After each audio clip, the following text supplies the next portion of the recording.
Hi friends, welcome to നീറ്റ്സ്ട്രീറ്റ്സ്. ഇന്ന് ഞാൻ ഉണ്ടാക്കാൻ പോകുന്നത് ഞാനല്ല ഉണ്ടാക്കുന്നത്, മറിച്ച് എൻ്റെ ഒരു ഫാമിലി ഫ്രണ്ടിൻ്റെ മോളാണ് ഉണ്ടാക്കുന്നത്. അപ്പം ഞാൻ അവരുടെ വീട്ടിൽ വന്നു. അപ്പം ആ മോള് ഒരു ടോസ്റ്റ്, ബ്രെഡും കൊണ്ടൊരു ടോസ്റ്റ് ചെയ്ത് കാണിച്ചു തരും. അപ്പം അതിന് വേണ്ട സാധനങ്ങളെല്ലാം കൊച്ചു പറഞ്ഞു തരും. ഓക്കെ, ഞാൻ ഇന്ന് ഉണ്ടാക്കാൻ പോകുന്നത് ചില്ലി ചീസ് ടോസ്റ്റ് ആണ്. സോ ചില്ലി ചീസ് ടോസ്റ്റ് നമുക്ക് ആവശ്യമായ കാര്യങ്ങൾ: ബ്രെഡ് വേണം, ചീസ് സ്ലൈസസ് വേണം, പിന്നെ ഗാർലിക് മയണീസും കേട പെരി പെരി പൗഡറും 3 ഗ്രീൻ ചില്ലീസ്, അത് നമുക്ക് നിങ്ങളുടെ എരിവിന് അനുസൃതമായി, പിന്നെ ഒറിഗാനോയും. പിന്നെ ഗ്രീൻ ചില്ലി എടുക്കുന്നത് അരച്ചിട്ട് എടുക്കുന്നതായിരിക്കും നല്ലത്, കുറച്ച് എരിവ് ഈക്വലായിട്ട് വരാൻ വേണ്ടി. അപ്പോൾ ഇത്രയാണ് നമുക്ക് വേണ്ട ഇൻഗ്രീഡിയൻസ്. ഇനി നമുക്ക് ഉണ്ടാക്കുന്നത് എങ്ങനെയാണെന്ന് അതിലോട്ട് പോകാം.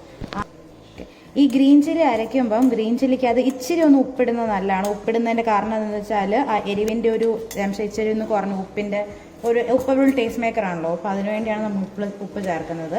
ഇനി നമ്മൾ ബ്രെഡ് ആദ്യം ചെയ്യണമെന്ന് വെച്ചാൽ ബ്രെഡ് നമ്മൾ എടുത്ത് വെക്കുക. ഞാനിപ്പോൾ ഒന്ന് അതിൻ്റെ മുകളിൽ വെക്കുന്നത് താഴോട്ട് വെക്കുന്നതിൻ്റെ രീതിയിലാണ് വെച്ചേക്കുന്നത്, കാരണം ഇതിന് നമുക്ക് ടോസ്റ്ററിലാണ് ഉണ്ടാക്കുന്നത്. അതുകൊണ്ടാണ് ഞാൻ ഒരു സെറ്റായിട്ട് വെച്ചേക്കുന്നത്. അപ്പോൾ നമ്മൾ ബ്രെഡിൽ ആദ്യം ചീസിൻ്റെ സ്ലൈസ് എടുത്ത് മുറിച്ച് ഇങ്ങനെ വെക്കുക. ചീസിൻ്റെ സ്ലൈസ് ഈ ബ്രെഡിൻ്റെ പുറത്ത് പോകാതെ നോക്കണം, അല്ലെങ്കിൽ ആ ചീസ് ചൂട് കയറുമ്പോൾ ഭയങ്കര ലീക്കായിട്ട് പോകും. അപ്പോൾ നമ്മുടെ ഫുഡ് കുറച്ചും കൂടി സോഗയാവും. സോ അതിലും ബെറ്റർ ചീസ് ഇങ്ങനെ മടക്കി ബ്രെഡിൻ്റെ അകത്ത് കൃത്യം വെക്കുക. എന്നിട്ട് അടുത്ത് തന്നെ ചെയ്യേണ്ടതെന്ന് വെച്ചാൽ നമ്മുടെ ഈ ചില്ലി ചീസ് ഈ ഗ്രീൻ ചില്ലി അരച്ചത് ഇച്ചിരി എടുത്ത് നമ്മളിതിലോട്ട് പരത്തുക. ഇച്ചിരി ഈവനായിട്ട് പരത്തുക, കാരണം ഒരു സ്ഥലത്ത് എരിവ് കൂടി പോവുകയാണെങ്കിൽ നല്ല എരിവായിരിക്കും. സോ ഇച്ചിരി പരത്തി, പിള്ളേർക്കാണെങ്കിൽ കുറച്ച് ഇതുപോലെ ഗ്രീൻ ചില്ലി വെക്കുന്നതായിരിക്കും ബെറ്റർ, കാരണം നല്ല എരിവായിരിക്കും. ഇപ്പോൾ ഞാൻ 3 ബ്രെഡിൽ നമ്മുടെ ഗ്രീൻ ചില്ലി തേച്ച് വെച്ചേക്കാണ്.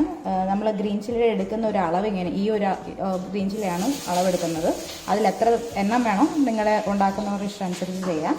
ഇനി അടുത്തത് നമ്മൾ എന്താ ചെയ്യാൻ പോകുന്നതെന്ന് വെച്ചാൽ, ഇതിനകത്ത് കുറച്ച്, കാരണം ഇത് ഓൾറെഡി എരിവുണ്ട്, പക്ഷേ പിരിപ്പിരി ടേസ്റ്റ് ഇച്ചിരി കൂടെ ടേസ്റ്റ് മേക്കറാണ്, ചെറുതായിട്ട് പിരിപ്പിരി ഇതിൽ ചേർക്കാൻ പോവാണ്. ഇച്ചിരി ചേർത്താൽ മതി, കാരണം എരിവ് നമ്മുടെ ഇതനുസരിച്ചാണ്. പിള്ളേർക്കാണെങ്കിൽ വേണമെങ്കിൽ ഈ ഗ്രീൻ ചില്ലിക്ക് വരും പെരി പെരി മാത്രം റീപ്ലേസ് ചെയ്ത് കൊടുക്കാം നല്ലതായിട്ട് ഇട്ടിട്ട്, കാരണം ഇതും ഒരു മുളക് തന്നെയാണല്ലോ. ജസ്റ്റ് പൗഡർ ചെയ്താൽ മതി, ഒത്തിരി ഇടണമെന്നില്ല, എരിവുണ്ട്. ഇനി അതിൻ്റെ പുറകെ ഞാൻ ഇച്ചിരി ഒറിഗാനോ ഇടുന്നുണ്ട്, കാരണം ഒറിഗാനോയ്ക്ക് നല്ല ഉപ്പിൻ്റെ ടേസ്റ്റും കൂടെ ഉള്ളതുകൊണ്ട് ഒറിഗാനോയുടെ ഒരു സ്പൈസി ടേസ്റ്റ് കിട്ടാൻ വേണ്ടി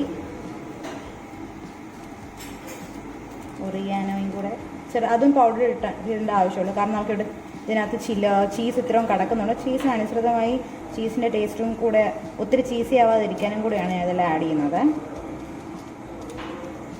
ഓക്കെ, ഇനി അടുത്ത സ്റ്റെപ്പ് എന്താണെന്ന് വെച്ചാൽ നമ്മളിനി മയണീസ് ചേർക്കാൻ പോവാണ്. ഞാനിപ്പോൾ ഇവിടെ ഗാർലിക് മയണീസാണ് ആഡ് ചെയ്യുന്നത്. ഗാർലിക് മയണീസിന് സ്പെഷ്യൽ ടേസ്റ്റ് ഉണ്ട്. സോ ആ ഒരു ഗാർലിക്കിൻ്റെ ടേസ്റ്റ് കൂടെ ഇരിക്കുമ്പോൾ കുറച്ചും കൂടി സ്പൈസി ഫീലിംഗ് എല്ലാവർക്കും ഇഷ്ടപ്പെടുന്നതാണ് ഇവിടെ ഗാർലിക് മയണീസ് ആഡ് ചെയ്യുന്നത്. അത് ആഡ് ചെയ്യുന്നത് സെക്കൻഡ് സ്ലൈസിലാണ്, കാരണം ഇവിടെ ഇപ്പം നമ്മൾ ആഡ് ചെയ്തത് ഈവനായിട്ട് പോകത്തില്ല. അപ്പോൾ നമ്മൾ അതിന് മുകളിൽ വെക്കുന്ന ബ്രെഡിൻ്റെ സ്ലൈസിൻ്റെ മുകളിൽ നമ്മൾ ഗാർലിക് മയണീസ് തേക്കും.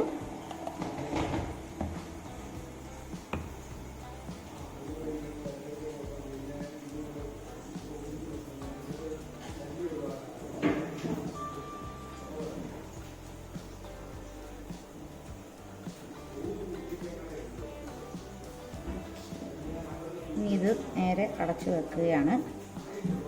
അതുപോലെ തന്നെ ബാക്കിക്കും മയണീസ് എല്ലാം ഇട്ട് ശരിക്കും അടച്ചു വെച്ചു. എരിവ് കൂടുതലാണെങ്കിൽ അതിനകത്ത് മയണീസും അല്ലെങ്കിൽ ചീസിൻ്റെ എമൗണ്ട് കൂട്ടിയാൽ മതി. എരിവ് എന്നിട്ട് നമ്മളിത് ടോസ്റ്റിലോട്ട് വെക്കുകയാണ്.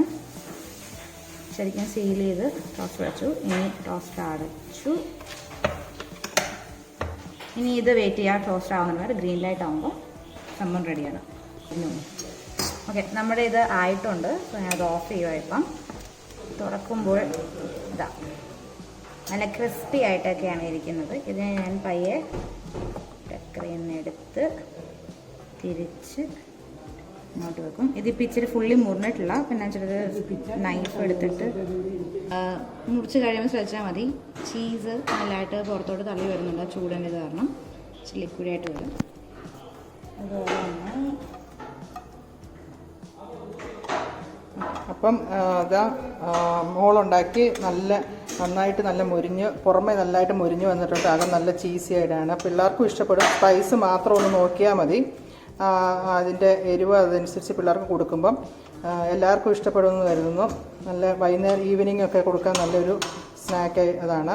അപ്പോൾ എല്ലാവരും വീട്ടിൽ ട്രൈ ചെയ്ത് നോക്കുക. ഇഷ്ടമായെങ്കിൽ ലൈക്ക് ചെയ്യുക, ഷെയർ ചെയ്യുക. Thank you.